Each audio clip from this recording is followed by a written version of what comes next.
మన ప్రభువును రక్షకుడైన యేసుక్రీస్తు అతి పరిశుద్ధ కలిగిన నామములో ఈ ఆరాధనకు కూడా వచ్చిన మీ అందరికీ నా యొక్క హృదయపూర్వక వందనాలండి. అందరికీ వందనాలు. దేవుడు నా మనసులో పెట్టిన ఒక వాక్యాన్ని కూడా మనం ధ్యానం చేద్దాం.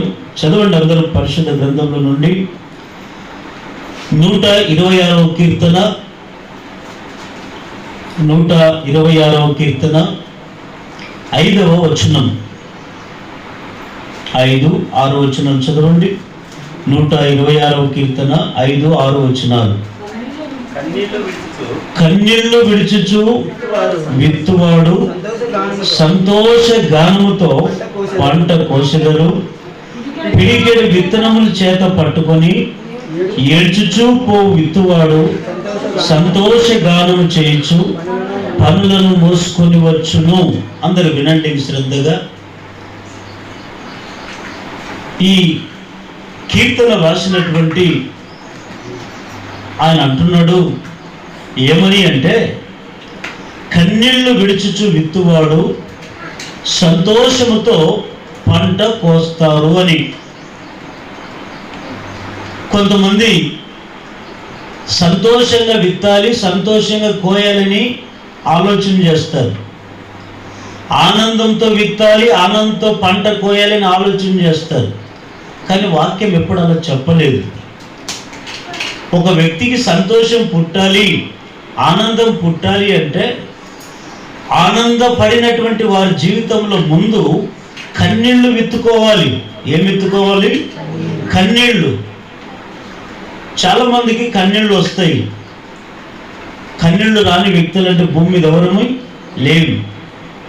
ఏ సందర్భంలో కన్నీళ్లు కారుస్తారు కొంతమంది అంటే, కొంతమంది బాధలు వచ్చినప్పుడు, రోగాలు వచ్చినప్పుడు, సమస్యలు వచ్చినప్పుడు, అవమానాలు వచ్చినప్పుడు, నిందలు వచ్చినప్పుడు, ఆశించినవి వారి జీవితంలో జరగలేనప్పుడు కొంతమంది కన్నీళ్లు కారుస్తూ జీవిస్తూ ఉంటారు. వారు పడే బాధ ఏమిటంటే, మా జీవితాలు ఇంతేనేమో, మా జీవితాలు ఇంతేనేమో, నా బ్రతకంతా ఇంతేనేమో, నా జీవితం అంతా కన్నీళ్ళలోనే మునిగిపోతుందేమో, నా జీవితం అంతా కన్నీళ్లు విడుస్తూ జీవిస్తూ చనిపోతానేమో అని దిగులు పడుతూ, భయపడుతూ, చింతిస్తూ ఉంటారు. అయితే దేవుని బిడ్డలారా, వాక్యం అంటుంది, కన్నీళ్లతో విత్తే ప్రతి వ్యక్తి ఒకరోజు పంట కోస్తాడు. ఏ పంట కోస్తాడంటే సంతోషం అనే పంట కోస్తాడు. ఆ పంట కూడా ఎలా కోస్తాడు అంటే సంతోషంతోనే కోస్తాడు.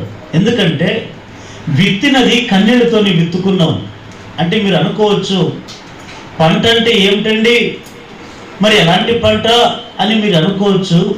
దేవుని బిడ్డలారా, పంట అంటే మనం పండించుకునే ఈ భూమి మీద పండించుకునే పంటల గురించి కాదు. మరి ఎలాంటి పంటలు అంటే, ఈ హృదయం అనే పొలం అని ఒకటి ఉంది కదా, ఈ హృదయం అనే పొలం అనేది ఒకటి ఉంది. దీన్ని దున్నినప్పుడు మనము కొన్ని విత్తనాలు విత్తుకుంటాం. ఆ విత్తనాలు బట్టే మనం పంట కోయవలసిన అవసరం వస్తుంది. అయితే ఈరోజు నేను మీకు చెప్పాల్సినటువంటి అంశం ఏమిటంటే కన్నీళ్ళు. ఏం చెప్పండి? కన్నీళ్ళు. మరొకసారి చెప్పండి, కన్నీళ్ళు. ఏంటి కన్నీళ్ళు? నేను ఈ మాట చదివినప్పుడు నిజంగా నా హృదయంలో ఒక తెలియని బాధ ఇప్పటికీ ఉంది. ఏమిటంటే, ఎవరైనా సంతోషంతో విత్తుకుంటారు. సంతోషంతో అంటే కొందరు కోరుకుంటారు, ఎప్పుడు మాకు కన్నీళ్ళు రాకూడదు, మేము బాధలు పడకూడదు, ఎప్పుడు సంతోషంగా ఉండాలి, ఎప్పుడు నవ్వుతూ ఉండాలి, ఎప్పుడు సుఖ సంతోషాలుగా ఉండాలని కోరుకుంటున్నావు. కోరుకోవడం తప్పు లేదు. కానీ నీ హృదయంలో సంతోషం పుట్టాలి అంటే, నీ హృదయంలో ఆనంద కేకలు నీ జీవితంలో జీవించాలి అంటే ముందు నువ్వు కన్నీళ్ళు అనేది కార్చినప్పుడే నీ జీవితంలో అద్భుతాలు జరుగుతాయి. హల్లెలూయా. కొంతమంది కన్నీళ్లు కరవడమే తెలుసు, కానీ కన్నీళ్ళ యొక్క విలువ కొంతమందికి తెలియదు. ఊరికే ఏడుస్తుంటారు, ప్రతిదానికి ఏడుస్తుంటారు, కానీ కన్నీళ్ళ యొక్క విలువ కొన్నిసార్లు తెలియదు. మరి కన్నీళ్ళ విలువ ఏమిటంటే, కొన్నిసార్లు మనకు బాధలు, కష్టాలు, కన్నీళ్ళు వచ్చినప్పుడు దేవునికి మొరపెడతామండి. కన్నీళ్ళతో మొరపెట్టినప్పుడు దేవుడు ఏమీ చేయలేదనుకోండి, ఇంకా నిరాశ నిస్పృహలు అయిపోతాం. అందుకని కోరహు కుమారులు ఒక కీర్తన రాశారు. 42వ కీర్తన 3వ వచనంలో ఏమంటారు వాళ్ళు? చదవండి ఒకసారి. 42వ కీర్తన 3వ వచనం. కోరహు కుమారులు ఏమని అంటారంటే, నీ దేవుడు ఏమాయనని వారు నిత్యము నాతో అనుచుండగా రాత్రి పగలు నా కన్నీళ్ళు. అంటే వీళ్ళు ఎందుకు కారుస్తున్నారు కన్నీళ్ళు? వీళ్ళు కన్నీళ్ళు ఎందుకు వచ్చాయి అంటే, ఏదో వారికి అప్పుల బాధనో రోగాల బాధనో సమస్యలు వచ్చో కన్నీళ్ళు విడవట్లేదు వీళ్ళు. మరి ఎందుకు వస్తున్న వాళ్ళు కన్నీళ్ళు ఎందుకు కార్చారు? ఎందుకు కన్నీళ్ళు వచ్చేవాళ్ళు కంటే, మనుషుడు నానా రకాల ప్రజలు ఉంటారు కదా, ఒక్కొక్కరు ఒక్కొక్క మాట అంటున్నారు. ఏమని? నీ దేవుడు ఏమైపోయాడు? నీ కష్టాలు వచ్చాయి కదా, కష్టాలు దేవుడు నిన్ను ఆదుకోలేదా? నీవు అంత భక్తుడు కదా, అంత పాటలు పాడుతున్నారు కదా, అంత ప్రార్థన చేస్తున్నారు కదా, దేవుని సన్నిధి అంటే మీకున్నంత మక్కువ ఎవరికి లేదు కదా, అందరికంటే ముందు దేవుని సన్నిధిలో నువ్వే నీ కుటుంబం ఉంటున్నారు కదా, మరి నీ కష్టాలు వచ్చాయి, ఇప్పుడు నీ బాధలు వచ్చాయి, నీకు అవమానాలు వచ్చాయి, నీకు రోగాలు వచ్చాయి. మరి నీకు దేవుడే ఉంటే నీ రోగాలు బాగు చేయొచ్చు కదా, దేవుడే ఉంటే నీ కష్టాల నుంచి విడిపించవచ్చు కదా, దేవుడే ఉంటే నీ జీవితంలో అద్భుతాలు జరిగించవచ్చు కదా. మరి ఎప్పుడున్న బ్రతుకు అదే బతికే ఎందుకుంది అని ఈ కోరాహు కుమారులను ప్రజలు ఏం చేస్తున్నారు తెలుసా? నిత్యము అంటున్నారంట. ఇప్పుడు మన దగ్గరికి వచ్చి కూడా కొంతమంది అంటే మనకి ఎట్లుంటుంది? మనకు కూడా బాధే కదా. సమయానికి మందిరానికి వెళ్తున్నావు, నీ కుటుంబం ముందు ఉంటుంది, మనం మంచి ప్రార్థన చేస్తావు, ఉపవాస ప్రార్థన పాల్గొంటావు, ఎక్కడ ప్రార్థన అంటే అక్కడికి పోతున్నావు, మరి దేవుడి నీ జీవితంలో ఇట్లాంటి మేలు చేయొచ్చు కదా అనేవాళ్ళు లేకపోరు అంటారా? బోల్డెంత మంది ఉన్నారు. కానీ ఈ కోరాహు కుమారులు అంటారు, వారు అన్న మాటలే ఆ కన్నీళ్లకు కారణం అయిపోయాయి. వారు అనిన ఆ మాటలే వీరి హృదయం బాధ చెంది హృదయంలో నుంచి ఆ కన్నీళ్లు తన్నుకుంటూ వచ్చాయి. ఆ కన్నీళ్ళు ఎట్లయిపోయి తెలుసు వాళ్ళకి? దీవారాత్రములు అన్నపానములు. అంటే ఏమి చెప్పలేని పరిస్థితులు కొన్నిసార్లు. అయితే దేవుని బిడ్డలారా, వాక్యం అంటుంది, కన్నీళ్లు కార్చే ప్రతి వ్యక్తి ఒకరోజు సంతోషంతో పంట కోస్తాడనే మాట వాస్తవం. హల్లెలూయా.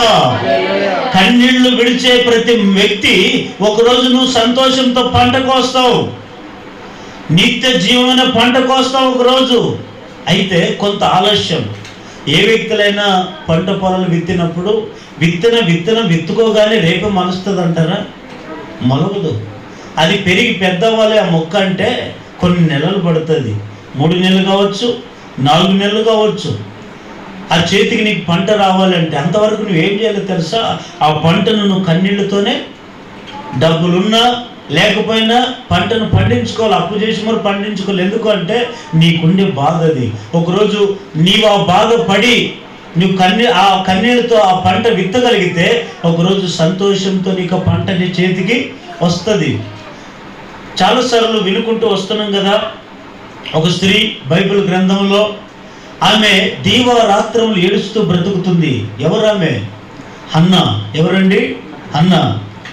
ఎందుకు ఏడుస్తుంది ఆమె? ఎందుకు కన్నీళ్లు కారుస్తుంది? భర్త ఓదార్చినా ఎందుకు ఆమెకు ఓదార్పు లేదు అంటే, ఆమెలో సంతోషం అనే దినం అంటూ ఒక దినం లేదు.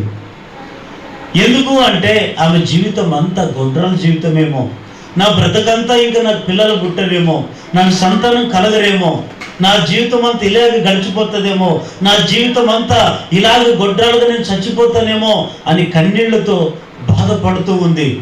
బాధపడుతూ ఒకసారి దేవుని సన్నిధికి ఎలా వచ్చింది తెలుసా? మొదటి సమూయేలు గ్రంథం 1వ అధ్యాయం 10వ వచనం. మొదటి సమూయేలు గ్రంథం 1వ అధ్యాయం 10వ వచనం చదవండి ఒకసారి. బహు దుఃఖాక్రాంతురాలై వచ్చి యెహోవా సన్నిధిని ప్రార్థన చేయుచు బహుగా ఏడ్చుచు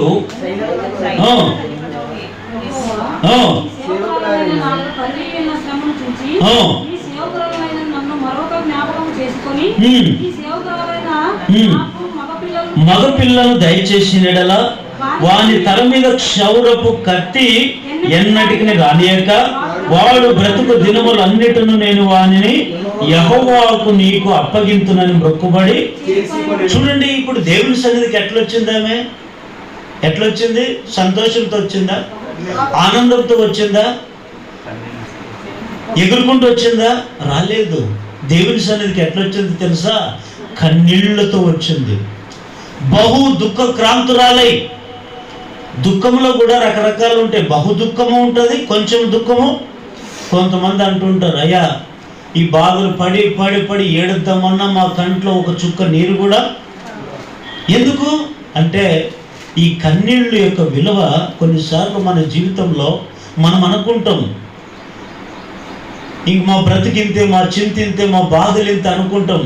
కానీ నువ్వు కన్నీళ్లు కార్చే ప్రతి ఒక్క కన్నీడికి దేవుడు ఒకరోజు నిన్ను సంతోషం అనే పంట కోపిస్తాడు నీ దగ్గర. హల్లెలూయా. ఈ స్త్రీ కన్నీళ్లతో దేవుని సన్నిధికి వచ్చింది, కన్నీళ్లతో ప్రార్థన చేసింది, కన్నీళ్లతోనే కార్చింది. ఆమె ఏడుస్తూ ఉంటే పక్కనున్న దైవసేవకుడు ఒక ఏలి ఏమనుకుంటాడు తెలుసా? ఈమె పిచ్చి పట్టింది, ఇట్లా ఏడుస్తుంది, ఏమైనా మందు దాగొచ్చిందా దేవుని సన్నిధికి? మందు దాగిన వాళ్ళే కదా ఇంత ఏడుస్తారు, ఈమె మత్తురాలే ఉందేమో అని అనుకుంటే ఆమె అంటది, ఆమె హృదయంలో ఉన్న బాధ ఆ సేవకుడికి గుర్తుపట్టలేదు, అంతగా ఏడుస్తుంది. నిజంగా వాక్యం అంటుంది, ఎవరి దుఃఖము వారి హృదయానికే తెలుసు.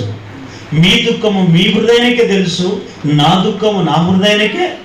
మనందరి హృదయాల దుఃఖాలు ఎవరికి తెలుసు? దేవునికి తెలుసు. హల్లెలూయా.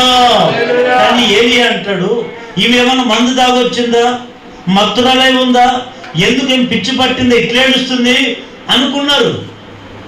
కానీ ఆమె అంటది, అయ్యా నువ్వు అనుకున్నట్లుగా నేను మత్తురాలు కాదు, మందు తాగలేదు, నాకు ఎందుకయ్యా అవన్నీ? నేనెందుకు కన్నీళ్ళు కాలుస్తున్నానంటే, నాకు గొడ్రాలు, నాకు పిల్లలు లేరు, అందరు కుటుంబాలు పిల్ల పాపలతో సంతోషంగా ఉన్నారు, నా జీవితం ఇంతే. అందుకే దేవుని సన్నిధికి కన్నీళ్లు కాలుస్తూ ఆ కన్నీళ్ళు ప్రార్థన దేవునికి నేను మొరపెడుతున్నాను, నాకు మగపిల్లలు నీమని. నేను మత్తులను కాదయ్యా అంటే ఆ సేవకుడు అన్నాడు, అమ్మా నేను తప్పుగా అర్థం చేసుకున్నాను, క్షమించు, నీవు కోరుకున్నట్లుగా నీకు చక్కటి మగపిల్లని దేవుడు దయచేయనుగా. కానీ సేవకుడు తర్వాత ఆశీర్వదించాడు.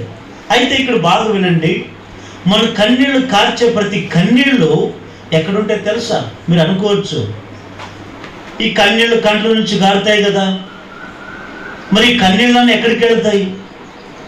ఎవరికైనా బాధ ఉంటే కదా కన్నీళ్ళు కార్చేది. సంతోషంగా ఉన్నారనుకోండి, వచ్చి అమ్మ కాసేపు ఏడు అంటే ఏడుస్తారా? అయ్యా కాసేపు ఏడవండి అంటే ఏడుస్తారా? ఈ హృదయంలో ఉండే సంతోషంగా, ఈ హృదయం ఉందనుకోండి సంతోషంగా నవ్వుతావు. ఈ హృదయంలో బాధ ఉందనుకోండి, నీవు ఎంత ఓదార్చినా నీ కన్నీళ్ళు ఆగవు. యాకోబు, ఆయనకు 12 మంది కుమారులు. 12 మంది కుమారుల్లో యోసేపు 11వ వాడు. ఆ తమ్ముని చంపి ఆ పొలంలో ఉన్నటువంటి ఆ తమ్ముని యోసేపుని అన్నదమ్ములు వెళ్ళి ఏమండి అతను బాగా కొట్టి గుంతలో పడేసి ఏమండి తర్వాత ఇష్మాయేలుకి ఐగుప్తు దేశానికి అమ్మేశారు. అమ్మేసేటప్పుడు ఏం చేశారు తెలుసా వీళ్ళు అన్నదమ్ములు? మన తండ్రి ఇంటికి వెళితే తమ్ముడు ఎక్కడ క్యారెట్ తీసుకుని వెళ్ళి సర్ది తీసుకుని వెళ్ళారు కదా, తమ్ముడు బాగున్నాడా లేదని అడుగుతాడు. మరి ఇప్పుడు మనం ఏం చెప్పుదామని చెప్పి ఏం చేశారు తెలుసా? యోసేపుకు తొడిగించినటువంటి ఆ చొక్క అది బాగా చించి దాన్ని బాగా ఏం చేశారు? గొర్రె పిల్లని చంపి ఆ గొర్రె పిల్ల రక్తాన్ని ఆ చొక్కకు అంటించి తండ్రికి ఇంటికి తీసుకుని వెళ్ళి తండ్రికి ఏం చెప్పారు తెలుసు? నాయనా, యోసేపు మృగం వచ్చి వాడిని చంపుకొని తినింది, ఈ వస్త్రం మాత్రం మిగిలింది నాయన, ఇదిగో నీ కుమారుడు అని నీ కుమారుని వేసుకున్న చొక్కాని చూపించినప్పుడు యాకోబు ఏడ్చినంత ఎవరు ఏడవలేదు. అంత కన్నీళ్లు కార్చాడు యాకోబు. అబద్ధానికి అంత కన్నీళ్లు కార్చినప్పుడు మన జీవితంలో ఎన్నో సంఘటనలు జరుగుతుంటాయి. కొన్నిసార్లు జరగడానికి కొన్ని సంఘటనలు జరుగుతుంటాయి, నష్టం రాని కొన్ని నష్టాలు వస్తుంటాయి, పడరాని మాటలు కొన్నిసార్లు పడాల్సి వస్తుంది, రాకున్న రోగాలు మన జీవితంలో వస్తాయి, తీరని అప్పులు కొన్నిసార్లు మన జీవితంలో ఎన్నో వస్తూ ఉంటాయి. కానీ మనం ఎన్నో కన్నీళ్లు కారుస్తాం. దేవుని బిడ్డలారా, మరి కన్నీళ్ళు ఎక్కడికి వెళ్తాయి తెలుసా? మనం కార్చే ప్రతి కన్నీళ్ళు ఎక్కడికి వెళ్తాయంటే 56వ కీర్తన 56వ కీర్తన 8వ వచనం చదవండి ఒకసారి. 56వ కీర్తన 8వ వచనం గట్టిగా చదవండి. నా సంచారములను నీవు లెక్కించి ఉన్నావు, నా కన్నీళ్లు నీ గుడ్డలో నుంచబడి ఉన్నవి, అవి నీ కవిలో కనబడును కదా. హల్లెలూయా. ఒకసారి గట్టిగా హల్లెలూయా చెప్పండి. దేవుని బిడ్డలను మనం కార్చే ప్రతి కన్నీళ్లు ఎక్కడికి వెళ్తే తెలుసా? దేవుని దగ్గర ఒక బుడ్డు ఉంది, ఆ బుడ్డులోకి వెళతాయి. ఎక్కడికి వెళ్తాయి? బుడ్డి. మనం కార్చే ప్రతి కన్నీళ్లు వ్యర్థం ఎప్పుడు కావు, బుడ్డిలోకి వెళ్తాయి. అందుకే మాట అంటున్నాడు, నా కన్నీళ్లు నీ బుడ్డలో ఉంచబడి ఉన్నవి, అది కవిలో. కవి అంటే అర్థం ఏమిటి? కవి అంటే పుస్తకము అని. అక్కడ కింద పుట్నోట్లో కింద రాయబడి ఉండే చిన్న అక్షరాలతో కవేలో అంటే అర్థం ఏమిటి? పుస్తకము అంటే. ఇక్కడ దీని అర్థం ఏమిటంటే, అందరూ బాగా వినండి. దీని అర్థం ఏమిటంటే, మనం కార్చే ప్రతి కన్నీళ్ళు దేవునికి మొర్ర పెడతాయి. మనం ఏ విషయంలో, ఏ సందర్భంలో, ఎప్పుడు ఏ విషయాల కొరకు కన్నీళ్ళు కార్చి ప్రార్థించామో అవన్నీ కూడా దేవుని గ్రంథంలో లిఖితం. అవి ఒకరోజు దేవుడు చూపిస్తాడు గ్రంథంలో నుండి. దేవుని దగ్గర ఒక పుస్తకం ఉంది, ఒక బుడ్డు ఉంది. మనం కార్చే ప్రతి కన్నీళ్ళు ఆ బుడ్డులో దాచిపెడతాడు, భద్రంగా దాచిపెట్టి మనం ఏ సందర్భంలో, ఏ గంటకు, ఏ దినము, ఏ సందర్భంలో ఎక్కడెక్కడ ఏడ్చి మన కష్టాల నుంచి, రోగాల నుంచి, బాధల నుంచి దేవునికి మొరపెట్టామో అవన్నీ కూడా దేవుని బుడ్డులోకి చేర్చుకొని ఒకరోజు ఏం చేస్తాడు తెలుసా? సంతోషముతో పంట కోసే భాగ్యాన్ని దేవుడు మనకు దయచేస్తాడు. హల్లెలూయా చెప్పండి ఒకసారి గట్టిగా. అయితే ఇక్కడ వినండి, మరి కన్నీళ్ళు బుడ్డిలో దాచబడి ఉన్నాయని మనం విన్నాం. మరి ఈ కన్నీళ్లు కార్చినప్పుడు ఈ కన్నీళ్ళ ద్వారా కలిగే మేలులు ఏమిటి? ఈ కన్నీళ్లు కార్చే ప్రతి కన్నీళ్ళ ద్వారా మనకి కలిగే మేలులు ఏమిటి? మీరు అనుకోవచ్చు, నష్టమా? ఈ కన్నీళ్లు కార్చినంత నష్టమా? నష్టం ఎప్పుడు కాదు. ఈ కన్నీళ్లు కార్చే ప్రతి చుక్క దేవునికి మొరపెడుతుంది. ప్రతి చుక్కను దేవుడు ఏం చేశాడు తెలుసా? దేవుని దగ్గర ఉండే బుడ్డిలో భద్రంగా దాచిపెడతాడు. ఆ దాచిపెట్టిన ఆ కన్నీరే ఒకవేళ నువ్వు ఏడ్చి నీవు అలసిపోయి నీవు సొమ్మసిల్లిపోయి ఉండొచ్చు, కానీ నీవు కార్చే కన్నీళ్ళకు అలుపు లేదు. నువ్వు కార్చే కన్నీళ్ళకు అవి నిరాశ నిస్పృహలో కావు. నువ్వు అలసిపోవచ్చేమో, ఏడ్చి నా బతికింతని అనుకోవచ్చేమో, కానీ నువ్వు కార్చే కన్నీళ్ళు ఉన్నాయే, ఆ కన్నీళ్ళే విలువైనది. ఆ కన్నీళ్ళే నీ జీవితాన్ని మారుస్తాయి. హల్లెలూయా చెప్పండి ఒకసారి. మరి అయితే ఈ కన్నీళ్ళు మనకి చేసే మేళ్ళు ఏమిటో ఒక 3 విషయాలు చెప్పిన త్వరగా ముగిస్తాను. ఈ కన్నీళ్ళు ద్వారా మనకి కలిగే మేళ్ళు ఏమిటి? మొట్టమొదటి మాట, యెషయా ప్రవచన గ్రంథం 2వ అధ్యాయం, 30వ అధ్యాయం, యెషయా ప్రవచన గ్రంథం 30వ అధ్యాయం 19వ వచనాన్ని ఎవరైనా చదవండి గట్టిగా. యెషయా ప్రవచన గ్రంథం 30వ అధ్యాయం 19వ వచనం.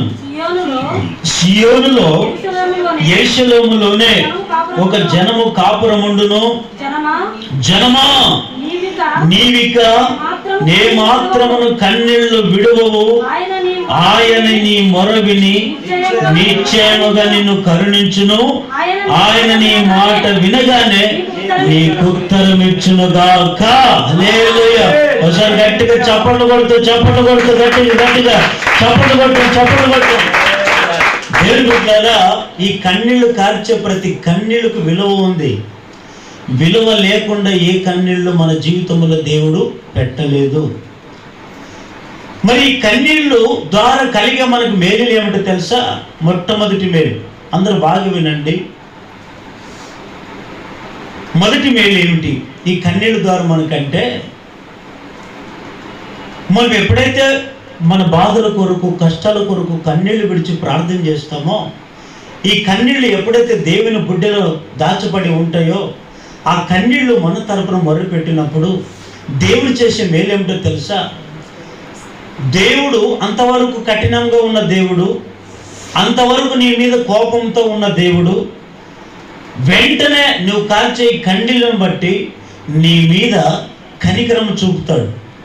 కనికరం చూపడమే కాదు, నీ మాట విని నీకు తిరిగి ఏమిస్తాడు?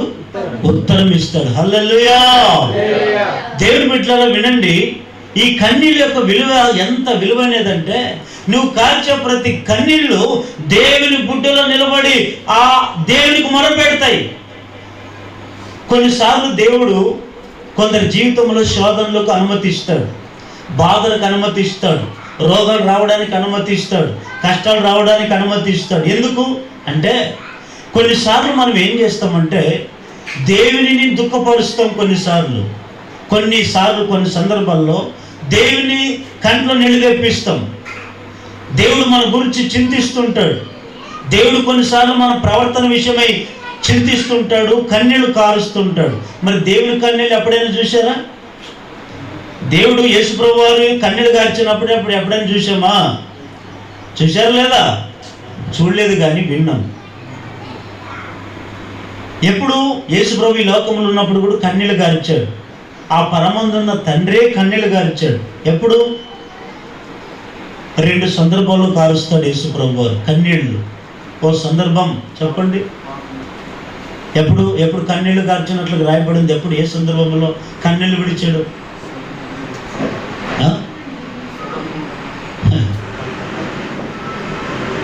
మార్తా మరియమ్మ 2 అక్క చెల్లెలు ఉన్నారు. ఒక చక్కటి సహోదరుడు ఉన్నాడు, లాజరు చచ్చిపోయినప్పుడు ఈ మరియ ఎలుగెత్తి ఎక్కెక్కి ఏడుస్తుంది. మరియమ్మటే కాదు ఏడిచేది, మార్త ఏడుస్తుంది, మరియ ఏడుస్తుంది. లాజరును ప్రేమించే ప్రతి ఒక్కరు కన్నీళ్లు పెట్టి ఏడుస్తూ ఉంటే వాళ్ళు ఏడుపు చూడలేక యేసు ప్రభు కూడా ఏడిచాడంట. ఎట్లా ఏడిచాడు తెలుసా? ఆత్మలో మూలుగుచు కన్నీళ్లు విడిచినని రాయబడింది. ఆ మాట ఎక్కడుందో చదువుతారా? యోహాను సువార్త 11వ అధ్యాయం, యోహాను సువార్త 11వ అధ్యాయం 34-35 వచనం. యోహాను సువార్త 11వ అధ్యాయం 34-35.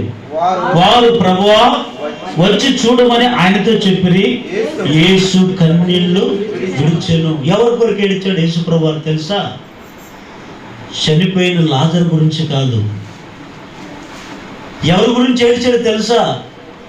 చనిపోయిన లాజరు గురించి ఏడుస్తున్నారే వాళ్ళ గురించి. యేసు ప్రభు ఇంకోసారి కూడా ఈ సందర్భాన్ని మీకు జ్ఞాపకం చేస్తాను. శిలువను మోసుకుంటూ వెళుతూ కింద పడ్డాడు. తల్లి అయిన మరి ఏడుస్తుంది, అందరు ఏడుస్తున్నారు. అందరు ఏడుస్తుంటే యేసు ప్రభు వారు శిలువను మోయలాకి కింద పడినప్పుడు యేసు ప్రభు తల్లి మరియమ్మ వచ్చి బట్ట తీసుకుని ఇట్లా ఓదార్చడానికి వస్తే కన్నీళ్ళు ఇస్తుంటే యేసు ప్రభు వారు అంటాడు, అమ్మ నా కోసం ఏడవద్దు, మీ కొరకు, మీ పిల్లల కొరకు. ఎందుకు అంటే నేను చచ్చిన తర్వాత తిరిగి నా గురించి మీకు టెన్షన్ లేదు, నా గురించి చింత చేయొద్దు. అసలైన చింత ఎవరి గురించి చేయాలి? మీ కొరకు, మీ పిల్లల కొరకు. ఎందుకో తెలుసా? ఒకళ్ళు మీ పిల్లలు చెడు జీవితాన్ని జీవిస్తున్నారేమో, మీ పిల్లలు చెడు అలవాట్ల గురి జీవిస్తున్నారేమో, మీ పిల్లలు, మీ కుటుంబాలు నాశనం కాకుండా ఉండడానికి కొరకే మీ గురించి, మీ పిల్లల గురించి ఏడవండి అన్నాడు. దేవుని బిడ్డలారా, ఇప్పుడు ఈ కన్నీళ్ళు ఏం చేస్తే తెలుసా? దేవుడు కొన్నిసార్లు మన జీవితంలో కోపంతో ఉంటాడు. కొందరు ప్రార్థన ఆలకించాడు. ఎందుకు కొన్నిసార్లు అంటే మనం జీవించే విధానాన్ని బట్టి దేవుడు కొన్నిసార్లు మనం ప్రార్థన చేయడానికి వెళ్తే ఆయన చెవి మూసుకుంటాడు. మీకు ఈ విచిత్రమైన మాటలు చెప్పాలంటే ఇది ఒక పాయింట్ చెరుపుతట్లుంది, రెఫరెన్స్లు కాకుండా చెప్తారు, వినండి. మనం ప్రార్థన చేసేటప్పుడు కొన్నిసార్లు దేవుడు ఏం చేస్తాడు? ఒకసారి చెవులు మూసుకుంటాడంట. ఇంకో కొన్ని సందర్భాలు ఏం చేస్తాడు? మేఘాలను అడ్డము పెట్టుకుంటాడంట. ఆకాశం అందున్న దేవుడు భూమి మీద మనమున్నాం. భూమి మీద ఉన్న మనము దేవుని వైపు చూస్తూ ప్రార్థన చేస్తున్నప్పుడు దేవుడు ఏం చేస్తాడు? మేఘములను అడ్డం పెట్టుకుంటాడంట. అంటే మేఘములు అడ్డం అంటే అర్థం ఏమిటంటే ఆ మేఘాలు దేవుని సన్నిధికి నీ ప్రార్థన చేయకుండా ఆపుతాయి. ఎందుకు తెలుసా? నీకు దేవుడు ఎన్నో అవకాశాలు ఇచ్చాడు. మారుమనసు పొందడానికి, బాప్తిసం పొందడానికి, నీతిగా బ్రతకడానికి, న్యాయంగా బ్రతకడానికి దేవుడు ఎన్నోసార్లు 10 సార్లు నీకు అవకాశం ఇచ్చాడు. అయితే నువ్వేం చేసావు? దేవుని ఇష్టం కాకుండా నీ ఇష్ట ప్రకారము జీవించినప్పుడు దేవుడు ఏడ్చాడప్పుడు. తర్వాత నువ్వేం చేసావు? నీ కష్టాలు బాధలు వచ్చినప్పుడు దేవుని సన్నిధికి వచ్చి కన్నీళ్లతో మొరుపెడుతున్నావు. అప్పుడు ఏం చేశాడు తెలుసా? నీ ప్రవర్తన ఒకవేళ చూస్తాడు. చూసి నువ్వు కార్చే కన్నీళ్ళు ఉన్నాయి, ఈ కన్నీళ్లు చూసి ఆ కన్నీళ్ళు ఏం చేస్తావు తెలుసా? దేవుని కనికరం మన మీదకి దిగి వచ్చేటట్లుగా చేస్తాయి. హల్లెలూయా! నువ్వు కార్చే మోకాళ్ళేసే మోకాళ్ళు కాదు, నువ్వు కార్చే కన్నీళ్ళే దేవునికి నీ మీద ఏం పుట్టుకొచ్చేటట్లు చేస్తుంది? కనికరం. కనికరం రావడమే కాదు, నీ మీద నీ మాట వినగానే ఆయన ఏమిస్తాడు? నీకు వెంటనే ఉత్తరం ఇస్తాడు. ఏ విషయం కొరకు నువ్వు మొరపెడుతున్నావు, ఏ విషయం కొరకు నువ్వు కన్నీళ్లు కారుస్తున్నావు, ఏ విషయం కొరకు నువ్వు కన్నీళ్లు కార్చి దివారాత్రములు అన్నపానముగా చేసుకొని కన్నీళ్లతో మొరపెడుతున్నావో, నీ మొరను ఆలకించి నీ మీద కనికరం చూపుతాడు, నీ మీద దృష్టి ఉంచుతాడు, నీకు తిరిగి ఉత్తరం ఇస్తాడు. అందుకే వాక్యం అంటుంది, నాకు మొరపెట్టుము నేను నీకు ఉత్తరం ఇస్తాను అంటాడు. ఈ కన్నీళ్లు చేసే మొదటి మేలు ఏమిటంటే దేవుని కనికరం నీ మీదకి దిగి వచ్చేటట్లుగా చేస్తాయి. దానికి ఆధారాలు ఏమిటి, రుజువు ఏమిటంటే మీకు కొన్ని ఉదాహరణలు చెప్తాను. హిజ్కియా ఉన్నాడు, హిజ్కియా రాజు పరిపాలన అందించినప్పుడు మొదట్లో ప్రారంభం భక్తి బాగానే ఉంది, ప్రారంభం ఆసక్తి, ప్రారంభం భక్తి, ప్రారంభం ప్రార్థన, ప్రారంభం అన్ని బాగానే ఉన్నాయి. హిజ్కియాలో కొద్దిగా పరిపాలన దేవుడు హెచ్చించే కొద్దీ హిజ్కియా దేవుని ఎదుటే గర్వించాడని రాయబడి ఉంది. ఎప్పుడైతే గర్వించాడో, దేవుని మాట పక్కన పెట్టాడో, దేవుడు ఏం చేశాడు తెలుసా? హిజ్కియాకు మరణకరమైన రోగం పెట్టాడు. ఏ రోగము? మరణకరమైన రోగం పెట్టాడు. ఆ మరణకరమైన రోగం ఎప్పుడైతే హిజ్కియాకు వచ్చిందో, తన బాధ పడలేక ఆ పక్కలో పుండు పుట్టి ఎంతో కురింగిపోతున్నాడు, కృషించిపోతున్నాడు. ఆ రోగం పెట్టడమే కాదు, దేవుని దగ్గర నుంచి ఒక వర్తమానం పంపించాడు సేవకునితో. ఆ సేవకుడు ఎవరో తెలుసా? యెషయా. ఎవరండి? ఆ యెషయా ఆ దినంలో బలమైన ప్రవక్త. ఆయనకు వర్తమానం పెట్టాడు, యెషయా పలానా రాజు హిజ్కియా దగ్గరికి వెళ్ళు. ఎందుకు ప్రభువా? హిజ్కియా దగ్గరికి వెళ్ళి మరణకరమైన రోగం వచ్చింది ఆయనకి, నీ ఇంటిని చెక్క పెట్టుకో, లేకుంటే రేపు ఈ వేళకు నేను చంపుతానన్నాడు. రేపు నేను చంపేస్తానని చెప్పు. అప్పుడు ఈ సేవకుడు వెళ్ళి, రాజు కదా, మరి నన్ను ఈ మాట చెప్తే నేను ఏమన్నా చేస్తాడేమో అని ఈ సేవకుడు భయపడలేదు. దేవుని ప్రవక్తగా ప్రతినిధిగా ఉన్న యెషయా ఆ హిజ్కియా రాజు దగ్గరికి వెళ్ళి ఏమంటాడు తెలుసు? అక్కడ యెషయా ప్రవచన గ్రంథం 38వ అధ్యాయం 3-5 వచనాలు చదవండి. 3వ వచనం చదవండి, మొదటి నుంచి చదవండి, అర్థమవుతుంది. యెషయా ప్రవచన గ్రంథం 38వ అధ్యాయం మొదటి 2 వచనాలు. ఆ దినములలో హిజ్కియాకు మరణకరమైన రోగము కలగగా ప్రవక్తయు ఆమోజు కుమారుడైన యెషయా ఆయన ఎద్దకు వచ్చి, నీవు మరణమగుచున్నావు, బ్రతకవు గనుక నీవు నీ ఇల్లు చక్క పెట్టుకోమని యెహోవా నీకు. ఇప్పుడు ఇక్కడ ఆగండి, కొద్దిగా ఆలోచన చేయండి పాయింట్. ఇప్పుడు ఆయనకు మరణకరమైన రోగం పెట్టింది ఎవరు? దేవుడే కదా. వాక్యం అంటుంది, గాయము రేపువాడును నేనే, గాయమును కట్టువాడును, రోగములు పుట్టించువాడు నేనే, వాటిని మార్పువాడును, మనుషులను పుట్టించువాడు నేనే, వాడు మృతునందించువాడును నేనే అంటాడు. సమస్తము ఆయన చేతిలో ఉంది. ఇప్పుడు ఎందుకు ఈయనకి రోగం పెట్టాడంటే దేవుని ఎదుట గర్వించినందుకు.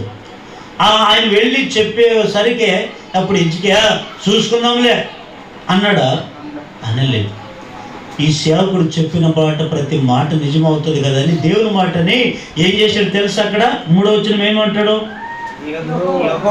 యెహోవా.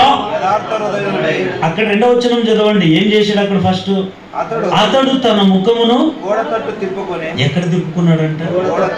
గోడ అంటే దేవుని సన్నిధే ఒక గోడ, దేవుడే ఒక గోడ తట్టు తిప్పుకొని యెహోవా యథార్థ హృదయుడినై సత్యముతో నీ సన్నిధిని నేను ఎట్లు నడుచుకుంటునో, నీ దృష్టికి అనుకూలముగా సమస్తము నేను ఎట్లు జరిగించుతునో కృపతో జ్ఞాపకము చేసుకోమని హిజ్కియా కన్నీళ్లు విడుచుచు యెహోవాను ప్రార్థింపగా. ఇక్కడ బాగా వినండి. ఇప్పుడు దేవుడు అంతవరకు రోగం పెట్టినప్పుడు ఏ మనసుతో పెట్టాడు దేవుడు రోగము? అర్థమవుతుంది నేను చెప్పేది. హిజ్కియాకు మరణకరమైన రోగము ఏ మనసు కలిగి పెట్టాడు? కోపంతో పెట్టాడా, కనికరంతో పెట్టాడా? చెప్పండి, మీరు ఎట్లున్నారు? ఏమైతే ఇప్పుడు ఒక మనిషిని కొట్టాలంటే ఎప్పుడు కొడతాము? కోపంతోనే కదా కొట్టేది. ఇప్పుడు దేవునికి హిజ్కియా మీద ఏమొచ్చింది? ఎందుకు వచ్చింది కోపము? దేవుని ఎదుట హిజ్కియా గర్వించుకున్నందుకే హిజ్కియా మీదకి ఏమొచ్చింది? కోపం. కోపం, దేవుని కోపం వచ్చిన తర్వాతే ఆ కోపంలో ఏం పెట్టాడు హిజ్కియాకి దేవుడు? మరణకరమైన రోగం పెట్టాడు. మరణకరమైన రోగం పెట్టినప్పుడు దేవుడు ఏమన్నాడు? లేదు, ఖచ్చితంగా ఈ వ్యక్తిని చంపుతా అన్నాడా లేదా? అయితే అన్నమాట దేవుడు ఇప్పుడు ఏం చేయాలి? హిజ్కియాను చంపాలా వద్దా? చంపాలి కదా, వాస్తవానికి చంపాలి కదా. అయితే మరి చంపుకోకుండా 15 సంవత్సరములు ఆయుష్ ఎట్లా పొడిగింది?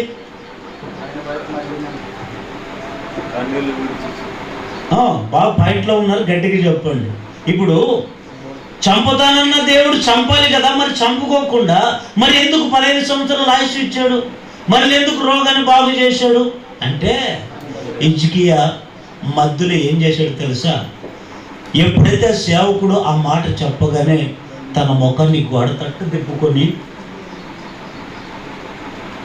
కన్నీళ్లు విడుచుచు ప్రార్థన చేశాడు. అంటే ఆ కన్నీళ్ళు ఇప్పుడు ఏం చేశాయి? దేవుడు చంపదలిచి ఉన్న వ్యక్తిని 15 సంవత్సరాలు ఆయుష్ పొడిగించేంత కనికరం మరలా దేవుని దగ్గర నుంచి పొందుకున్నాడు హిజ్కియా. హల్లెలూయా! దేవుని బిడ్డలారా, వాస్తవానికి హిజ్కియా చచ్చిపోవాలి. మరలెందుకు 15 సంవత్సరాలు పొడిగించబడ్డాయి అంటే దేవుని దగ్గర ఈయన ఏమి విడిచాడు? కన్నీళ్ళు. ఆ కన్నీళ్ళు ఏం చేశారు తెలుసా? పశ్చాత్తపడిన ఆ కన్నీళ్ళు దేవునికి మొర్రపెట్టినప్పుడు దేవుడు అంటాడు, ఈ వ్యక్తి నిజంగా మారాడని. మీరు బాగా గుర్తుపెట్టుకోండి. కన్నీళ్ళే ఒక వ్యక్తి మారాయి అని చెప్పగలుగుతాయి.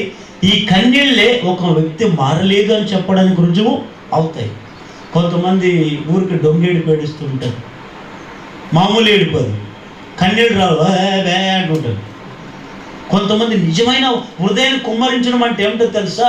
నిజమైన హృదయాన్ని కుమ్మరించే వాళ్ళే ముందు ఏం కలుగుతాయి? కన్నీళ్ళు రాలుతాయి. కన్నీళ్ళు, వారిలో నిజమైన మనసు ఉంటుందని గుర్తు. హల్లెలూయా! అందుకే హిజ్కియాకి ఏం కలిగిందో తెలుసా? ఆ కన్నీళ్ళే దేవుని దగ్గర నుంచి కనికరము వచ్చేటట్లుగా ఈ కన్నీళ్ళు కారణమైపోయి. అందుకే హిజ్కియాకి ఏమొచ్చాయి? 15 సంవత్సరాలు ఆయుష్నిచ్చాడు. విలాప వాక్యములు 2వ అధ్యాయం 19వ వచనంలో ఇక్కడ ఒక మాట వ్రాయబడి ఉంది. విలాప వాక్యములు ఇర్మియా గ్రంథం పక్కన ఉంటుంది. విలాప వాక్యములు 2వ అధ్యాయం 19వ వచనం. నువ్వు లేచి రేయి మొదట జామున మొరపెట్టుము, నీళ్లు కుమ్మరించినట్లు ప్రభు సన్నిధి నీ హృదయమును కుమ్మరించుము. నీ పసిపిల్లలను ప్రాణము కొరకు నీ చేతులను ఆయన తట్టు ఎత్తుము. ప్రతి విధి మొగను ఆకలి కొని వారు మూర్ఛిల్లుచున్నారు. హల్లెలూయా అని చెప్పండి గట్టిగా. ఈరోజు మనం ఏం చేయాలో తెలుసా? దేవుని కనికరం మన మీదకి రావాలి అంటే మనలో ఏముండాలి? కన్నీళ్లు విడిచే స్వభావం మనలో ఉండాలి. ఈ కన్నీళ్ళు కూడా ఎలా విడవాలంటే రేయి మొదటి జామున లేచి, రేయి మొదటి జామున అంటే జాములు ఎన్ని? రోజుకి జాములు ఎన్ని ఉంటాయి చెప్పండి? రోజు ఎప్పుడంటే చాలాసార్లు చెప్పుకుంటూ వచ్చాను నేను మీకు. జాములు ఎన్ని? 4. ఎన్ని గంటల నుంచి ఎన్ని గంటల వరకు జాము చెప్పండి? 6 నుంచి 9 వరకు ఒక జాము, 9 నుంచి 12 వరకు 2 జాము, 12 నుంచి 3 గంటల వరకు, 3 నుంచి 6 గంటల వరకు. మరి రేయి జామ్ అంటే ఎప్పుడు? అది రేయి జామ్ అంటే 3 గంటల నుంచి 6 గంటల మధ్యన ఆ రేయిజామున లేచి నువ్వేం చేయాలంట? ప్రభు సన్నిధిలో మోకాళ్ళలోంచి నీ పిల్లల కొరకు, నీ భర్త కొరకు, నీ భార్య కొరకు, నీ తల్లిదండ్రుల కొరకు, నీ పిల్లల కొరకు, నీ సంఘం కొరకు, సంఘ సేవకుల కుటుంబం కొరకు, దేశం కొరకు, నాయకుల కొరకు ఏం చేయాలో తెలుసా? నీ హృదయాన్ని నీళ్లు కుమ్మరించినట్లుగా కుమ్మరించడం అంటే ఏమిటో తెలుసా? ఏదో కన్నీళ్ళు వస్తే కంట్ల నుంచి వచ్చే నీళ్ళు వేరే ఉంటాయి, హృదయం నుంచి వచ్చే కన్నీళ్ళు గార్చే విధానము వేరే ఉంటుంది. నీ హృదయం కుమ్మరించబడాలి. నీ హృదయం కుమ్మరించి నీళ్లు కుమ్మరించినట్లుగా రేజమున నీ కష్టాల కొరకు కుమ్మరించు. రోగాలు వచ్చాయా, వాటి కొరకు నీ హృదయాన్ని కుమ్మరించు. బాధలు వచ్చాయా, వాటి కొరకు ప్రార్థన చేయ రేజామున. కొంతమంది రేజామున చేయరు, ఆదివారం వస్తే ఆదివారం చేస్తుంటారు కొంతమంది. ఇంకొంతమంది మరలా దరిద్రం, పండుగ వస్తే మన పండుగ దేవుని సన్నిధి. కుటుంబాలు ఏం బాగుపడతాయి? నీ సమస్యలు ఎలా తీర్చబడతాయి? నీ కష్టాలు పోవాలంటే ఎట్లా పోతాయి? నీవు బాగుపడాలంటే ఎట్లా బాగుపడతావు? దేవుని బిడ్డలను జాగ్రత్తగా వినండి. రేజామున లేచి నీ కుటుంబం కొరకు, నీ పసిపిల్లల కొరకు, నీ భర్త కొరకు, నీ భార్య కొరకు, దేశం కొరకు, సంఘం కొరకు రేజామున లేచి నువ్వు మొర్రపెట్టగలిగి, అది కూడా ఎలా మొర్రపెట్టాలి? కన్నీళ్ల ద్వారా మొర్రపెట్టగలిగితే దేవుడు ఏం చేస్తాడు? ఆయన కనికరం నీ మీదకి దిగి వస్తుంది, నీ మీద కనికరం చూపుతాడు. కనికరం చూపడమే కాదు, నీ మాట ఆయన వింటాడు. ఆయన నీ మాట విని తిరిగి నీకు ఉత్తరము ఇస్తాడు. ఏ విషయాలకు వస్తే మొరపెడతావో అవి వెంటనే దేవుడు నీ జీవితంలో జరిగించునుగాక. ఇర్మియా గ్రంథం 31వ అధ్యాయం 8-9 త్వరగా చదవండి, నేను ముగించేస్తాను. ఇర్మియా గ్రంథం 31వ అధ్యాయం 8-9 వచనాలు చదవండి. 31వ అధ్యాయం 8-9 వచనాలు. ఉత్తర దేశముల నుండి నేను వారిని రప్పించుచున్నాను. గురుటి వారినేమి, కుంటి వారినేమి, గర్భిణులనేమి, ప్రసవించు స్త్రీలనేమి, భూమి గంతల నుండి అందరినీ సమకూర్చుచున్నాను. మహాసంగమై వారు అక్కడికి తిరిగి వచ్చెదరు. వారు ఏడ్చుచూ వచ్చెదరు. వారు నన్ను ప్రార్థించుచుండగా నేను వారిని నడిపించుదును. వారు త్రొట్టిల్లకుండా చక్కగా పో బాటలో నీళ్లు కాలువల యొద్ద వారిని నడిపించుదును. ఇదే యెహోవాకు హల్లెలూయా. ఈరోజు దేవుని సన్నిధికి కుంటి వాళ్ళు వస్తారు, గుడ్డి వాళ్ళు వస్తారు, మూగవాళ్ళు వస్తారు, గర్భిణులు వస్తారు, పిల్లలు లేకుండా వస్తారు, పిల్లలు ఉండి వస్తారు, సంతానం లేకుండా వస్తారు, అప్పుల సమస్యతో వస్తారు. అందుకే యేసుప్రభు అంటాడు, ఈ మందిరము సమస్త జనములకు ప్రార్థన. సమస్త జనములు అంటే ఎవరు? ఆ సమస్త జనములు ధనికులు ఉంటారు, దరిద్రులు ఉంటారు, పేదవాళ్ళు ఉంటారు, ఉన్నోళ్ళు ఉంటారు, లేనోళ్ళు ఉంటారు, నీతిమంతులు ఉంటారు, అనీతిమంతులు ఉంటారు, పాపులు ఉంటారు, గర్భిణులు ఉంటారు, సంతానం లేకుండా ఉండే వాళ్ళు ఉంటారు, ఉద్యోగాలు లేని వాళ్ళు ఉంటారు, ఉద్యోగాలు అన్ని కలుపుకొని ఉంటేనే సమస్త జనములకు ప్రార్థన మందిరం. ఈరోజు కొంత విచిత్రమైన సంఘటనలు ఏమిటంటే, బాధకరమైన సంఘటనలు ఏమిటంటే, మన ప్రాంతంలో లేదు కండి ఈ గజ్జి, వేరే జిల్లాల్లో వేరే ప్రాంతంలో ఉంది. ఏ కులానికి సంబంధించిన వాళ్ళు ఆ కులస్తులే ఉండాలి కొన్ని సంఘాల్లో. వేరే కులస్తులు వస్తే ఆహ్వానం లేదంటారు. రెడ్డి కులమా, రెడ్డి వాళ్ళే ఉంటారు. ఇంకొక కులమా, వాళ్ళే ఉంటారు.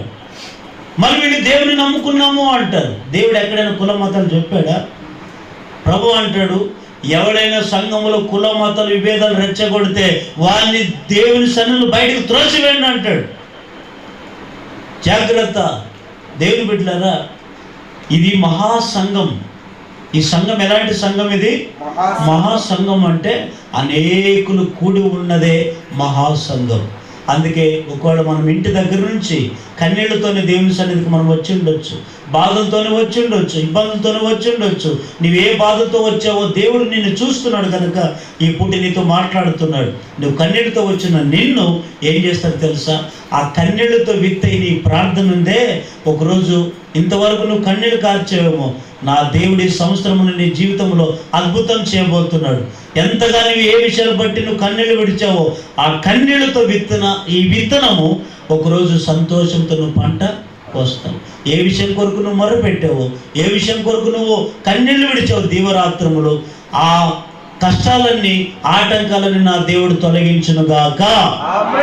రెండవ మాట ఏమిటంటే, ఒకటి ఈ కన్నీళ్ళు ఏం చేస్తాయి? ఏమేం చేస్తాయి? దేవుని కనికరం మన మీదకి దిగి వచ్చేటట్లుగా ఈ కన్నీళ్ళు చేస్తాయి. రెండో మాట, రెండవ రాజుల గ్రంథం 8వ అధ్యాయం 11వ వచనం. రెండవ రాజుల గ్రంథం 8వ అధ్యాయం 11వ వచనం. ఇక్కడ మీకు ఒక సంఘటన తెలియజేస్తాం, కొద్దిగా వినండి. ఒకసారి గట్టిగా హల్లెలూయా చెప్పండి అందరూ. ఇంకోసారి చెప్పండి. కొద్దిగా వివరణ చెప్తాను. బెన్హదదు అనేటువంటి రాజు ఉన్నాడు. ఎవరండి ఆయన పేరు? బెన్హదదు అనండి అనే ఒక రాజు ఉన్నాడు. ఆ రాజుకి ఒక రోగం వస్తుంది. రోగం పుట్టుకొని వస్తుంటే సస్తానా బతుకుతానే బాధలో ఉన్నాడు ఆ రాజు. ఆ దినంలో ఎలీషా అనేటువంటి దైవసేవకుడు ఉన్నాడు, గొప్ప సేవకుడు. ఈ బెన్హదదు అనే ఆయన దగ్గర ఒక ఆయన ఉన్నాడు. ఆయన పేరు ఏమిటంటే హజయేలు. ఏం పేరు చెప్పండి? హజయేలు. బెన్హదదు రాజుకు ఒక రోగం వస్తుంది. ఆయన కింద ఒక ఆయన హజయేలు అనేటువంటి వ్యక్తి ఉంటాడు. ఈ బెన్హదదు అనేటువంటి వ్యక్తి ఏం చేస్తాడు తెలుసా?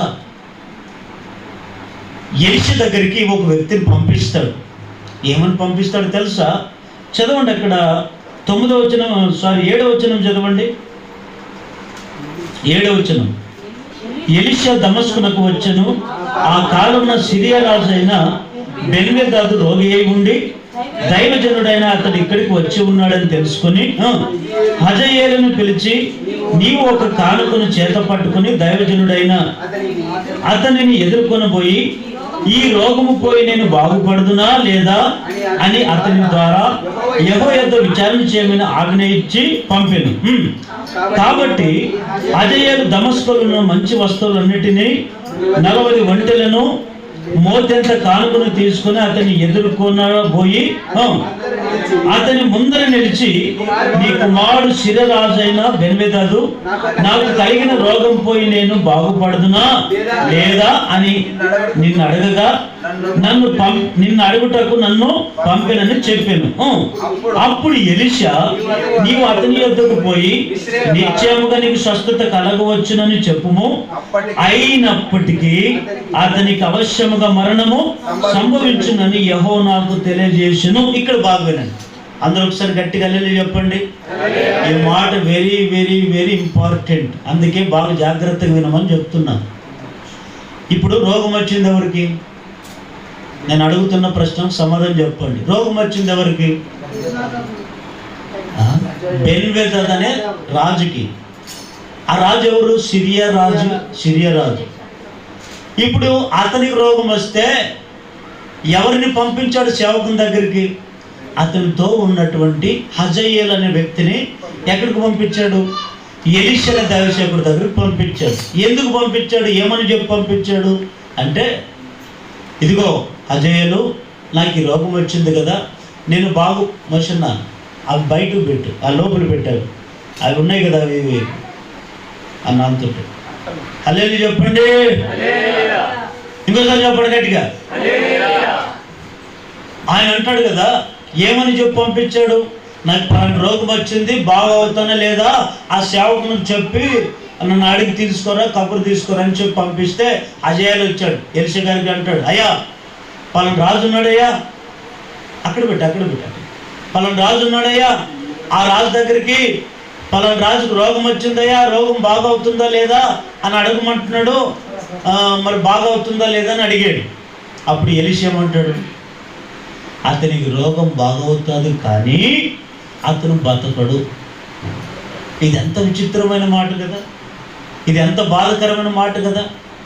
రోగం బాగవుతుంది కానీ అతడు ఎందుకు ఎక్కువ రోజులు కాదు బతకడు, అంతే. ఎందుకు బతకడు? కొన్నిసార్లు మన జీవితంలో కూడా చూడండి, రోగాలు వచ్చినప్పుడు దేవునికి మనం మొర్ర పెడతాం కదా కన్నీళ్లతో. దేవుడు బాగు చేస్తాడు. బాగు చేసిన మరుక్షణం కొంతమంది బతుకుతారనే గ్యారెంటీ లేదు. చావుకి రోగానికి ఏ సంబంధము లేదు. చావు చావే, రోగము రోగమే. రోగానికి చావుకు మనం ఎప్పుడు లింకు కలపరాదు. కొంతమంది దేవునికి అట్లా చేశాడు కనుకనే పలానా రోగం వచ్చింది, మనం తీర్పు ఎప్పుడు ఇవ్వకూడదు.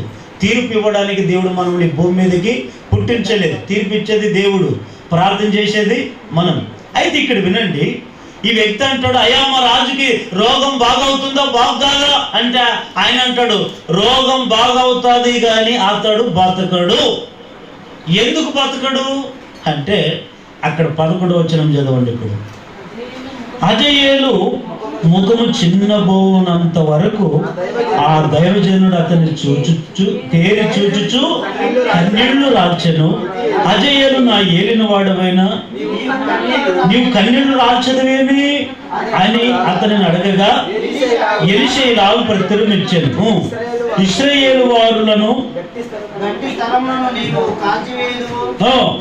వారి యవనలను కత్తి చేత హతము చేదువు, వారి పిల్లలను నేల కొట్టి చంపుదువు, వారి గర్భిణులు కడుపులను చింపివేయదు గనుక నీవు వారికి చేయబో కీడుని నేను ఎరిగి ఉండ చేతనే కన్నీళ్లు రాల్చుచున్నాను.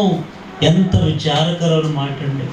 వినండి, ఇప్పుడు రోగం వచ్చింది, బెన్వదాడికి రోగం వస్తే ఏమంటాడు తెలుసా? అయ్యా మా రాజుకు బాగవుతుందా లేదా? ఎలీషా అంటాడు, అతనికి రోగం బాగవుతుంది కానీ అని చెప్పి ఈ సేవకుడు కన్నీళ్లు రాల్చాడు. ఎవరి కొరకు కన్నీళ్లు రాల్చాడు తెలుసా? ఇశ్రాయేలు ప్రజల కొరకు. ఎందుకు ఇశ్రాయేలు ప్రజల కొరకు అంటే ఈ బెన్హదదు రాజు బాగా అవుతాడు, చచ్చిపోతాడు. ఆ సంపేది ఎవరో కూడా ఎలీషాకు తెలుసు. అతను చచ్చిపోయిన తర్వాత రాజు ఎవరు అవుతారు?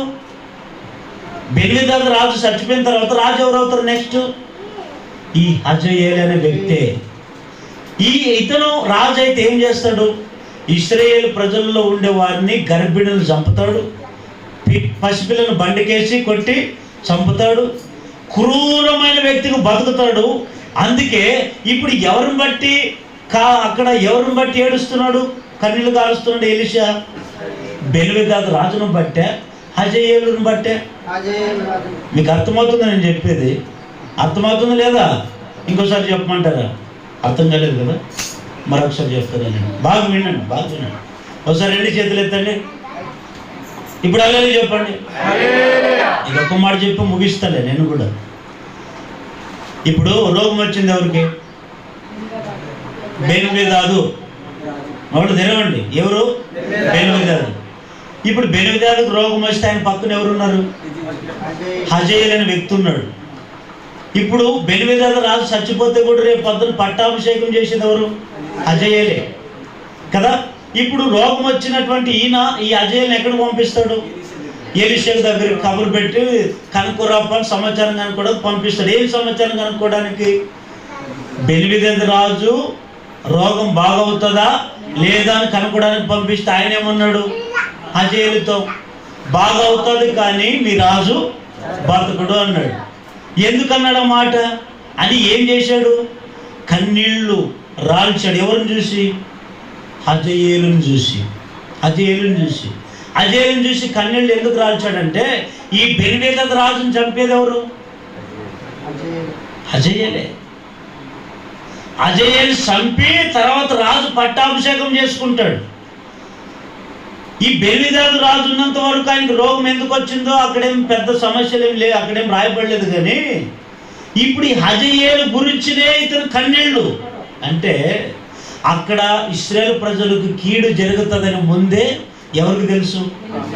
ఎలీషాకు తెలుసు. కనుకనే దేవుని నమ్ముకున్న బిడ్డలకు కీడు జరుగుతుందనే తెలిసే ఆ బిడ్డల కొరకు ఏం కార్చాడు? కన్నీళ్లు కార్చాడు. ఎవరి ద్వారా కీడు జరుగుతుంది? హజాయేలు అనే వ్యక్తి ద్వారా కీడు జరుగుతుంది. ఈ దుర్మార్గుడు పట్టాభిషేకం చేసుకుంటాడు, అతను చంపి. అప్పుడు ఈ దేవుని నమ్ముకున్న బిడ్డలను ఇష్టానుసారంగా నష్టం చేస్తాడు. పసిపిల్లలను కూడా చూడడు, గర్భిణులు చూడు, స్త్రీలు చూడు, పురుషులు చూడు, అందరిని చంపుతాడు. అందుకే ఈ ఇశ్రాయేలు ప్రజలు బాగుపడాలని చెప్పి ఈ ఎలీషా ఏం కార్చాడు? కన్నీళ్లు కార్చాడు. అయితే ఈ కన్నీళ్ళు ఏం చేస్తే తెలుసా? రెండవదిగా ఎలాంటి మేలు చేస్తే తెలుసా? కీడు ఒకరు బాగుపడాలని ఈ కన్నీళ్లు కార్చాడు. దైవసేవకుని ప్రార్థన ఏమిటి? దైవసేవకుని కన్నీళ్ళు ఏమిటంటే కుటుంబం బాగుండాలి, సంఘం బాగుపడాలి, దేశం బాగుపడాలి, రాష్ట్రం బాగుపడాలి, క్రైస్తవ సమాజం అంతా బాగుపడాలి అనేదే దైవ సేవకుని యొక్క కన్నీళ్లు. అందుకే ఈ కన్నీళ్లు కార్చే ప్రతి కన్నీళ్లు ఒకరోజు సేవకుడు కన్నీళ్లతో విత్తొచ్చేమో, కానీ కొన్ని దినాలకు విత్తే ఈ కన్నీళ్ళు ఏం చేస్తాయి? సంతోషంతో పంట. అందుకే సేవకుడు ఏమంటాడంటే, విత్తే సంఘంలో ఎట్లా విత్తాలి సేవను? ఎట్లా విత్తాలి సేవకుడు? కన్నీళ్లతోనే విత్తాలి. నాకు 50 మంది వస్తారు, నాకు 200 మంది వస్తారు, నాకు 500 మంది వస్తారు సంఘంలో, నాకు ఇంకేంటికి అని ఎప్పుడు సేవకుడు అనుకున్నాను. 2 వచ్చినా, 1 వచ్చినా, 10 మంది వచ్చినా, 50 మంది వచ్చినా, 100 మంది వచ్చినా, 1,00,000 మంది వచ్చినా, ఎవరు ఎంతమంది వచ్చారనేది కాదు ముఖ్యం. ఎంతవరకు నువ్వు కన్నీళ్లతో విత్తుతున్నావు సంఘాన్ని, ఎంతవరకు నీ విత్తి కన్నీళ్లతో విత్తి దేవుని రాకడ కొరకు సిద్ధపరుస్తున్నావో అదే దేవుడు చేస్తున్నాడు. హల్లెలూయా చెప్పండి. దేవుని బిడ్డలారా, కన్నీళ్లతో విత్తే ప్రతి ఒక్క కన్నీళ్ళ విలువ సేవకుడు తెలుసుకొని ఉండాలి. ఆ తెలుసుకొని ఉన్నప్పుడే ఈ కన్నీళ్లతో విత్తే విత్తనం ఒకరోజు ఏం చేస్తాడు? దేవుడు సంతోషంతో పంట కోసే ఆ భాగ్యాన్ని దేవుడు దయచేస్తాడు. అక్కడ అపొస్తలుల కార్యం 20వ అధ్యాయం, అపొస్తలుల కార్యం 20వ అధ్యాయం 31, అపొస్తలుల కార్యం 20వ అధ్యాయం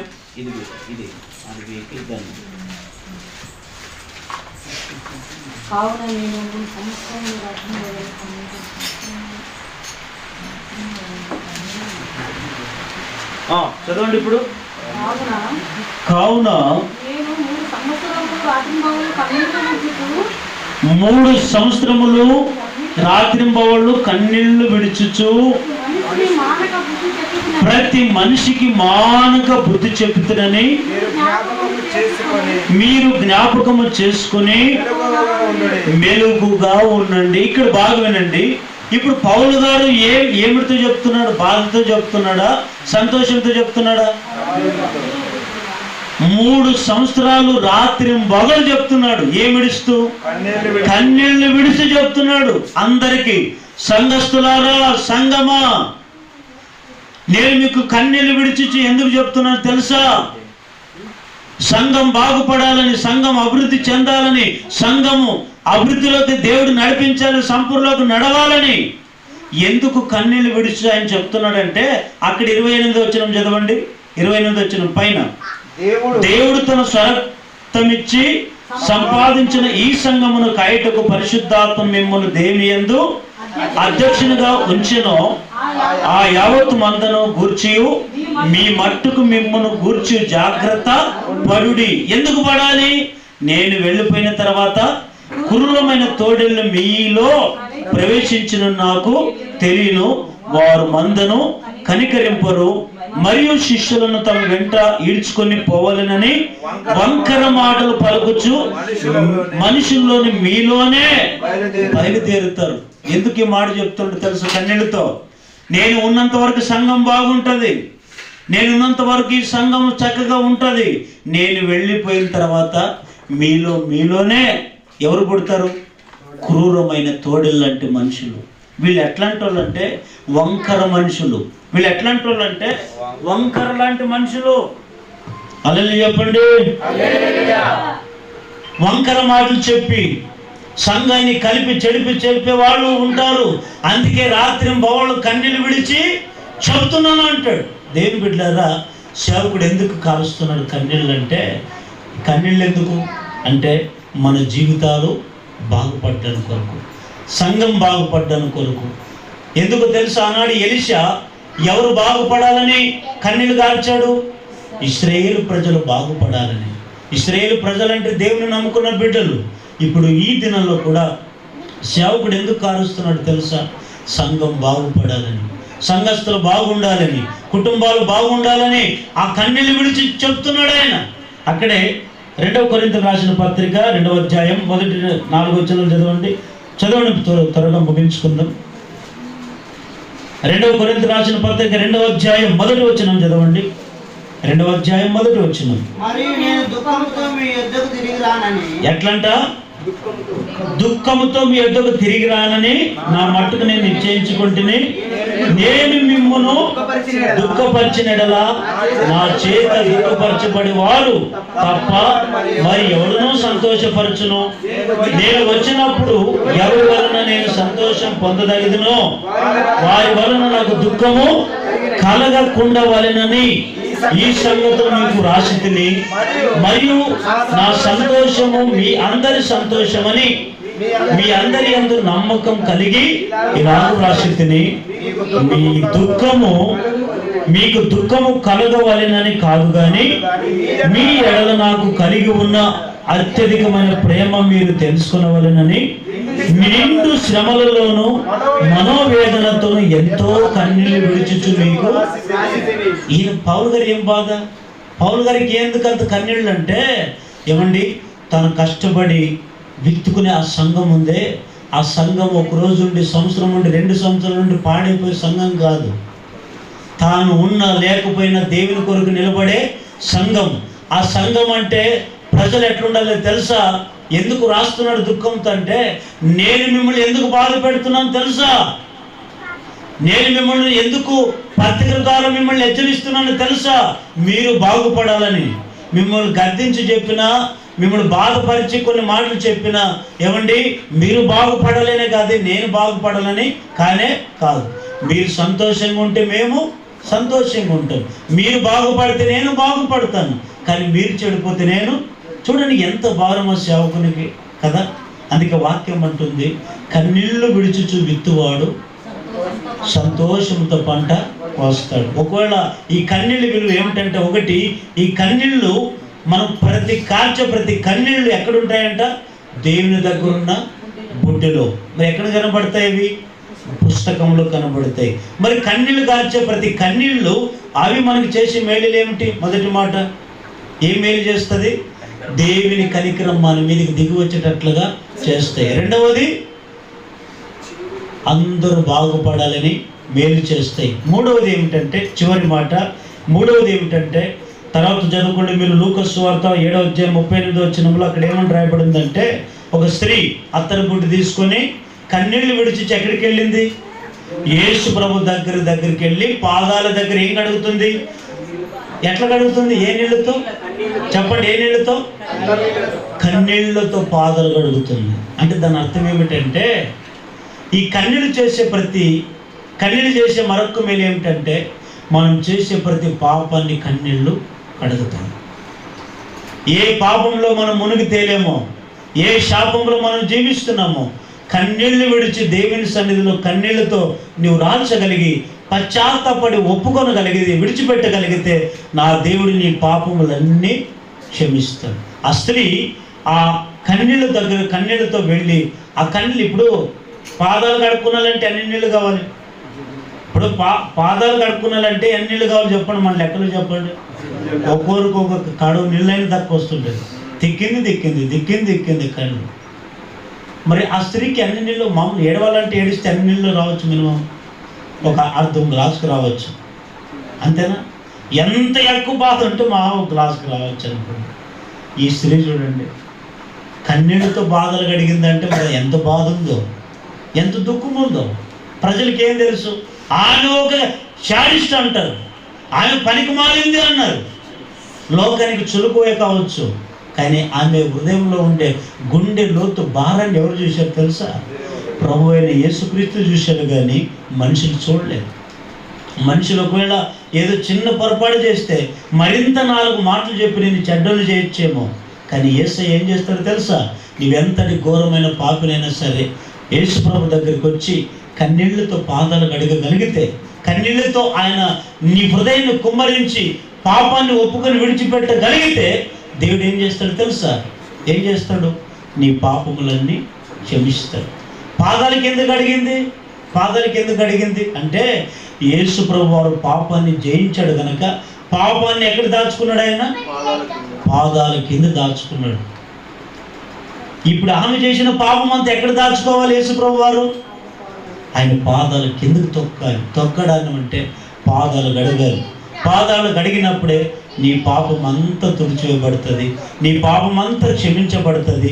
క్షమించబడిన నీవు నీతిమంతురాలుగా తీర్చబడతావు, నీతిమంతుడుగా తీర్చబడతావు. దేవుడు చేసే మేలులు ఈ కన్యల ద్వారా ఎన్నెన్నో ఉన్నాయి. హల్లెలూయా. శాస్త్ర పరిచయుడు సుంకరి ఇద్దరు వచ్చారు దేవాలయానికి. పరిచయుడు నీతిమంతుడు అని చెప్పుకొని ప్రార్థన చేస్తున్నాడు, కానీ సుంకరి ఎట్లొచ్చాడు? ఏ మనసుతో వచ్చాడు? పాపంతో వచ్చాడు. తలెత్తుకొని రొమ్ము కొట్టుకుంటూ ఏడ్చుకుంటూ వచ్చాడు. దేవా, పాపనైన నన్ను కరుణించయ్యా, నన్ను క్షమించయ్యా అని అడిగాడు. వెంటనే నీతిమంతుడుగా తీర్చి ఆయన ఇంటికి తిరిగి వెళ్ళాడు.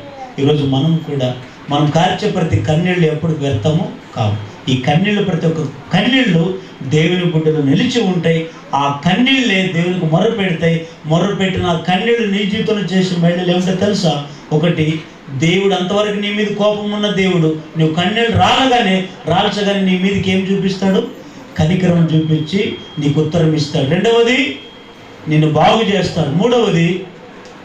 మూడవది నీ పాపమునంతటిని కూడా తుడిచివేస్తాడు.